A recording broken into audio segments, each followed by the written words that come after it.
नमस्कार दोस्तों, मैं आपका दोस्त तीज कुमार एक बार फिर से हाजिर हूँ।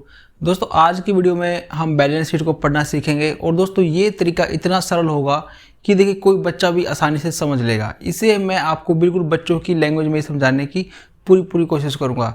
तो प्लीज़ इस वीडियो को आखिरी तक देखें और बीच में स्किप करने की कोशिश तो बिल्कुल भी ना करें, क्योंकि अगर आपने एक पॉइंट छोड़ दिया तो फिर आपको बाद का बिल्कुल भी समझ में नहीं आएगा। और दोस्तों जैसा कि वॉरेन बफेट जी बोलते हैं कि account is the language of business. तो अगर आप एक ऐसी कंपनी में इन्वेस्ट करना चाहते हो और अगर आपको उसकी बैलेंस शीट पढ़ना नहीं आती है तो दोस्तों यकीन मानिए आप काफ़ी बड़ा रिस्क ले रहे हैं। चलता हूँ हमारे लैपटॉप की स्क्रीन पे, जहाँ पे हम देखेंगे कि एक बैलेंस शीट कैसे बनती है और ये हमें किस तरह से हमें दिखाई देती है। बैलेंस शीट के अंदर एक तरफ होती है एसेट्स और दूसरी तरफ होती है लायबिलिटी। तो लायबिलिटी हमें दिखाती है कि पैसे आने का सोर्स क्या है, पैसा कहाँ से आया है। दूसरी तरफ जो एसेट्स है वो ये दिखाते हैं कि जो पैसा आया था उसका हमने कहाँ पे यूज़ किया है। तो देखिए बैलेंस शीट को एक अकाउंटेंट टी शेप में बनाएगा, जैसे कि आप यहाँ पे देख पा रहे हो। तो उसे देखिए एक अकाउंटेंट इसी तरह बनाएगा, लेकिन जब तक ये बैलेंस शीट आपके पास आती है तो फिर वो वर्टिकल फॉर्म में हो जाती है। किसी भी बिजनेस में पैसा दो तरीके से आता है। तो देखिए या तो पैसा उधार लिया जाएगा, उधार कहाँ से लिया जाएगा, उधार पैसा लिया जाएगा आपके ओनर से, जो आपका मालिक है वो अपने बिजनेस में पैसे डालेगा, या फिर वो पैसा आएगा आपके आउटसाइडर से। आउटसाइडर कौन हो सकता है? आउटसाइडर हो सकता है आपका बैंक वाला। जो पैसा ओनर डालेगा उसे हम कहते हैं कैपिटल, और जो पैसा आउटसाइडर यानी कि जो बैंक वाले डालेंगे उसे हम कहते हैं लोन। तो यही देखिए दोनों में बस डिफरेंस है। तो दोस्तों अब हम अज्यूम करते हैं कि एक रमेश नाम का इंसान है जिसे कि अपनी फर्नीचर बनाने की फैक्ट्री लगानी है। तो देखिए उसने अपनी फर्नीचर फैक्ट्री का नाम रखा सुप्रीम फर्नीचर। हमने इसको ऐसे अज्यूम कर लिया है।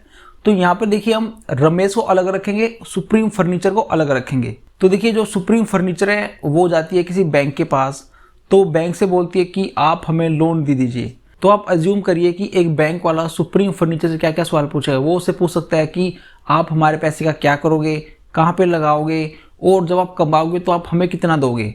तो सुप्रीम फर्नीचर बोलेगा कि मैं आपका पैसा लेके एक फैक्ट्री लगाऊंगा, वहाँ पे फर्नीचर बनाऊंगा, फिर मैं सेल्स करूंगा, फिर मैं प्रॉफिट कमाऊंगा। तो यहाँ पे बैंक वाला पूछता है कि मान लीजिए अगर आप प्रॉफिट नहीं कमाओगे तब। तो फिर सुप्रीम फर्नीचर बोलेगा देखिए सर तब तो आपको दे पाना मुश्किल है। अगर सुप्रीम फर्नीचर ऐसा बोलता है तो जो लेंडर है यानी कि जो बैंक है वो देखिए पीछे हट जाएगा। लेकिन अगर आप बोलते हो ठीक है कि अगर आप चाहते हो कि जब मैं पैसा ना कमाऊं यानी कि जब मैं प्रॉफिट कमाऊं और जब मैं ना कमाऊं तो आपको कुछ ना कुछ आपको मिले, तो आपका जो ब्याज है वो थोड़ा सा देखिए आप ठीक ठाक रखिए। तो यहाँ पे बैंक बोलता है ठीक है मैं आपको 10% पे लोन दे दूंगा, लेकिन वो देता है गारंटेड, यानी कि उसे एक गारंटी चाहिए। ऐसा ना हो कि किसी साल तो आप उसे 50% दे दो और फिर अगले 2 साल तक उसे कुछ भी ना मिले। तो आउटसाइडर हमें लोन देता है गारंटेड लेकिन लिमिटेड। अभी तक जो बातचीत चल रही थी सुप्रीम फर्नीचर और बैंक के बीच में, इसे अब सुन रहा था हमारा सुरेश। तो सुरेश बोलता है सुप्रीम फर्नीचर से देखिए सुप्रीम फर्नीचर्स आप मेरा पैसा ले लो, लेकिन मेरी शर्त ये है कि जिस साल आपने प्रॉफिट कमाया वो सारा मैं ले लूँगा, और जिस साल आपने कुछ नहीं कमाया मैं आपसे कुछ नहीं लूँगा। यानी कि नो गारंटी नो लिमिट, कोई लिमिट नहीं है, लेकिन जिस साल वो प्रॉफिट कमाएगी कंपनी उस साल वो सारा ले लेगा। तो अब हम सुप्रीम फर्नीचर की बैलेंस शीट बनाते हैं। तो देखिए हो सकता है कि जो सुरेश है उसके साथ में कुछ लोग और भी हों, तो उन्हें हम कहते हैं शेयर होल्डर। तो यहाँ पर बोला जाता है शेयर कैपिटल।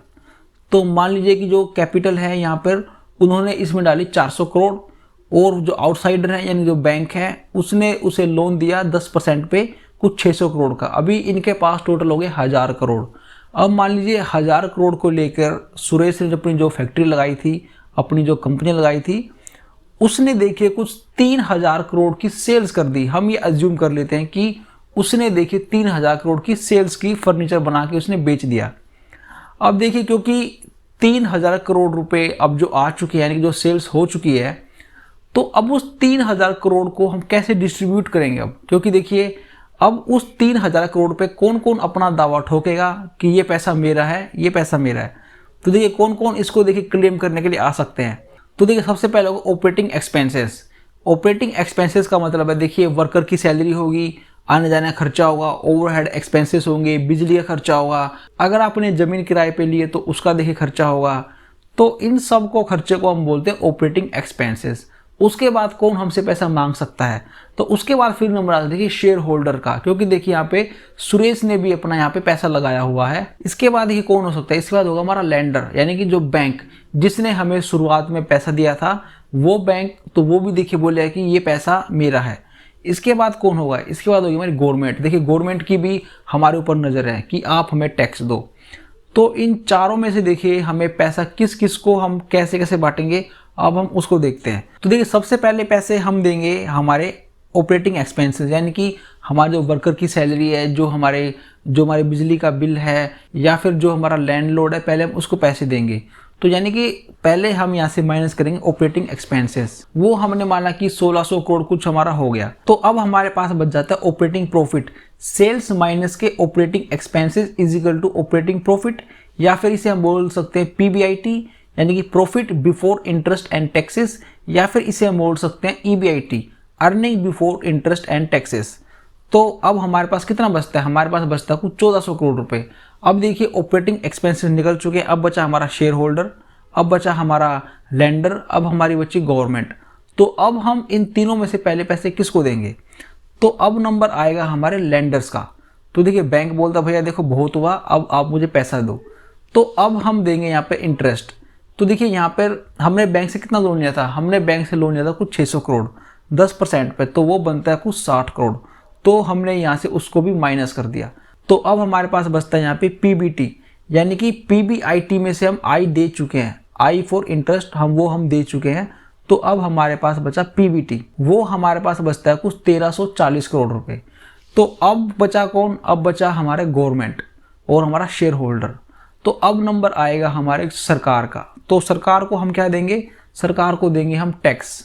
तो सरकार को भी हमने देखिए टैक्स दे दिया कुछ 340 करोड़ रुपए का, ये हमने एज्यूम कर लिया ताकि जो हमारी फिगर है वो हमारी राउंड ऑफ हो चुके। तो अब हमने देखिए यहाँ पर पीबीआईटी में से हमने आई दिया, इंटरेस्ट दिया सर उसको, हमारे जो लेंडर है उनको, उसके बाद फिर हमने टैक्स दिया। तो अब क्या बचा हमारे पास, पैट बचा, यानी कि प्रॉफिट आफ्टर टैक्स, टैक्स भी हमने दे दिया अब।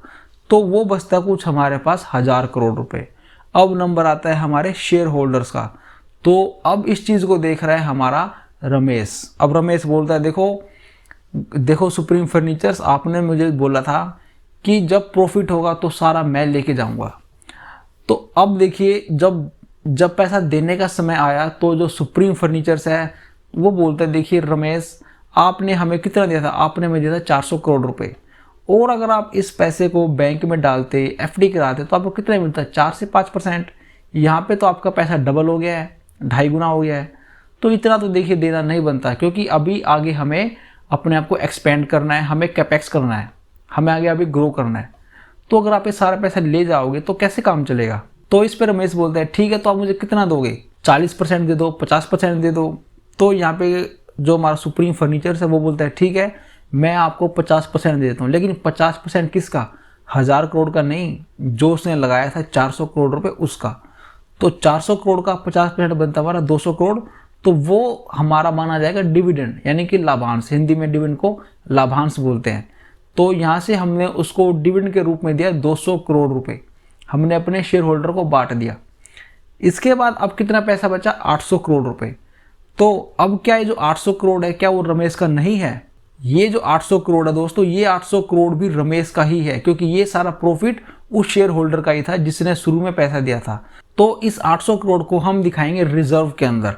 तो अब हमें रमेश को कितना पैसा देना है, तो देखिए जो उसके 400 करोड़ थे वो तो देखिए है ही, अभी हमें जो 800 करोड़ जो उसने अपने छोड़ दिए हैं वो भी हमें उसको देने पड़ेंगे। तो यहाँ पे इसकी जो टोटल निकल के आती है नेटवर्थ, तो टोटल अभी जो नेटवर्थ हो गई है वो ये 1200 करोड़ रुपए अभी हमें रमेश को देने हैं। लेकिन अभी देखिए एक चीज़ और बची हुई है, देखिए जब हमने सामान मंगाया, यानी कि जब कोई ना कोई तो देखिए हमारे वेंडर होंगे, हमारे सप्लायर्स होंगे जिन्होंने हमें पैसे तो नहीं दिए लेकिन उन्होंने अपना सामान दे दिया। किसी ने बोला कि ठीक है सुप्रीम फर्नीचर्स आप हमसे लकड़ी दे जाओ, इसके पैसे आप मुझे 60 दिन में या दे देना जब भी आपके पास पैसे हों, 6 महीने 2-3 महीने में। तो वो भी देखिए हमारे को उसका पैसा देना है, यानी कि वो भी हमारे ऊपर एक तरह का लोन है। तो उसे हम बोलते हैं क्रेडिटर्स, जो कि हमें देखिए कैश तो नहीं देता लेकिन कैश के बदले में हमें सामान दे देता है। तो उसे हम दिखाएंगे क्रेडिटर, वो हमने माना कि कुछ 200 करोड़ का उसने हमें दिया। तो अभी तक तो हमने सिर्फ ये देखा कि पैसा हमारा कहाँ से आया। अब हम ये देखते हैं कि उसने जो 1000 करोड़ जो लिया था, उसने उसका क्या किया। तो देखिए, सबसे पहले जो हमारा सुप्रीम फर्नीचर्स है वो क्या करेगा, वो उससे अपना एक इंफ्रास्ट्रक्चर खड़ा करेगा, अपनी एक फैक्ट्री लगाएगा। तो उसे हम बोलते हैं हमारे फिक्स्ड एसेट्स। तो उससे देखिए वो कंप्यूटर लेगा, फर्नीचर लेगा, और भी देखिए जो भी उसे अपना इंफ्रास्ट्रक्चर चाहिए वो मशीनें लेगा, सब कुछ उससे वो खरीद लेगा। इसके बाद इसमें आता है वर्किंग कैपिटल। तो देखिए, मान लीजिए सुप्रीम फर्नीचर्स के पास कोई ऑर्डर आता है कोई 100 करोड़ का। तो ऐसा तो है नहीं कि जैसे कोई ऑर्डर आएगा तभी देखिए वो कोई जो उसका रॉ मटेरियल है, जो उसके लिए लकड़ियां हैं, वो उसे खरीदेगा। जी नहीं, वो उससे पहले ही तैयारी कर लेगा कि अगर बाई चांस मेरे पास कोई और ऑर्डर आ जाता है तो उसके लिए मैं अलग से एक इन्वेंट्री बना के रखूँ। तो यहाँ पे जो उसका अगला कंपोनेंट होता है वो होता है इन्वेंट्री। अब मान लीजिए उसके पास एक बड़ा ऑर्डर आ भी गया, उसके पास इन्वेंट्री भी है, और अब उसको डिलीवर करने में कुछ 30 से 60 दिन लगेंगे। लेकिन 10 दिन बाद देखिए 1 तारीख है, तो उसे अपने वर्कर की तनख्वाह देनी होगी, उसे अपने बिजली का बिल भरना होगा। तो ऐसे में फिर अगला जो नंबर आता है वो आता है हमारा कैश एंड बैंक बैलेंस। यानी कि उन 30 से 60 दिन के लिए उसे जो सर्वाइव करने के लिए जो पैसा चाहिए, उतना पैसा उसके बैंक में होना चाहिए। तो हम एज्यूम करते हैं कि उसने अपने 30 से 60 दिन के बाद उसने अपना माल बनाया और उसने अपना डिलीवर कर भी दिया। लेकिन उसे तब पता लगता है कि उसने जो काम किया है उसका पैसा उसे 30 से 60 दिन के बाद मिलेगा। तो उसको हम कहते हैं डेटर्स। तो यहाँ पर देखिए ये पैसा इसे फ्यूचर में मिलेगा। तो अब आपका ये सवाल हो सकता है कि जो सोर्सेज है यानी जो लायबिलिटी है, वहाँ पे तो हमने वो दिखाया था कि जहाँ से हमें पैसे आने हैं, तो हमने जो डेटर्स हैं उसको हमने एसेट्स में क्यों दिखाया है। तो मैं आपको बता दूं कि जो माल हमने डिलीवर किया है उसमें देखिए रमेश का माल लगा हुआ है, उसमें उसकी लकड़ी लगी हुई है, यानी कि उसने पैसा उस पर खर्च किया हुआ है। तो आज की तारीख में तो वो हमारा खर्च है, इसलिए हमने उसको एसेट्स में दिखाया है। ये फ्यूचर में जब आएगा तब आएगा, लेकिन आज की तारीख में हमारे यहाँ पे पैसा लगा हुआ है। और मैं आपको बता दूं कि किसी भी बैलेंस शीट्स में ये जो 3 कंपोनेंट है, इन्वेंट्री, बैंक बैलेंस और जो डेटर्स, यही देखिए मैक्सिमम यही 3 हो सकते हैं, चाहे कोई भी इंडस्ट्रीज हो। हाँ, हो सकता है कि जो हमारी आईटी जो हमारा सेक्टर होगा वहाँ पे आपको इन्वेंट्री दिखाई नहीं देगी, क्योंकि वहाँ पर देखिए ऐसे आपको मैन्युफैक्चरिंग नहीं करनी पड़ती है। एक बात हमेशा याद रखना कि जो हमारी लायबिलिटी है, जो हमारे पैसे का सोर्स है, वो फ्री नहीं है, उसकी कुछ ना कुछ कॉस्ट है। तो अगर इसकी कुछ ना कुछ कॉस्ट है तो हमने तो देखिए इसका इस्तेमाल किया है हमारे लिए फिक्स्ड एसेट खरीदने में, हमारा जो इंफ्रास्ट्रक्चर बना है उसमें हमने इस्तेमाल किया है। तो अगर हमने उसमें इस्तेमाल किया है तो इसका मतलब है कि वो है हमारी एबिलिटी टू अर्न, यानी कि वो हमारे पैसे कमाने की क्षमता है। तो दोस्तों एक बात हमेशा याद रखना कि जो हमारी एसेट्स है ये भी देखिए पैसा कमा के ला सकती है, और जो हमारी लायबिलिटी है ये भी देखिए पैसा अंदर ला सकता है। तो हमारी जो एसेट्स है उसको पहले पैसा कमाना होगा। किससे पहले? इससे पहले कि जो हमारी लायबिलिटीज़ हैं, जो हमारा बैंकर वो हमसे पैसा मांगने के लिए आए। और किसी एक अच्छी कंपनी जो बैलेंस शीट है वहाँ पर हमेशा जो उसकी एसेट्स है वो पहले पैसे कमा के लाएंगी, इससे पहले कि लायबिलिटी उनसे पैसा मांगने के लिए आए। तो मैं उम्मीद करता हूँ कि सारी जानकारी आपको बिल्कुल सिंपल वर्ड्स में मैंने आपको समझाई है, और थैंक यू वेरी मच। दोस्तों मैं उम्मीद करता हूँ कि वीडियो में दी गई जानकारी आपके लिए काफ़ी फायदेमंद साबित होगी, और आज के बाद आपको बैलेंस शीट पढ़ने में कोई भी दिक्कत नहीं आएगी। फिर भी आपके मन में कोई सवाल है तो आप मुझे नीचे कमेंट सेक्शन में पूछ सकते हो। तो दोस्तों अब मैं आपका दोस्त तीस कुमार मिलता हूँ आपसे नेक्स्ट वीडियो में, तब तक के लिए टेक केयर, जय हिंद।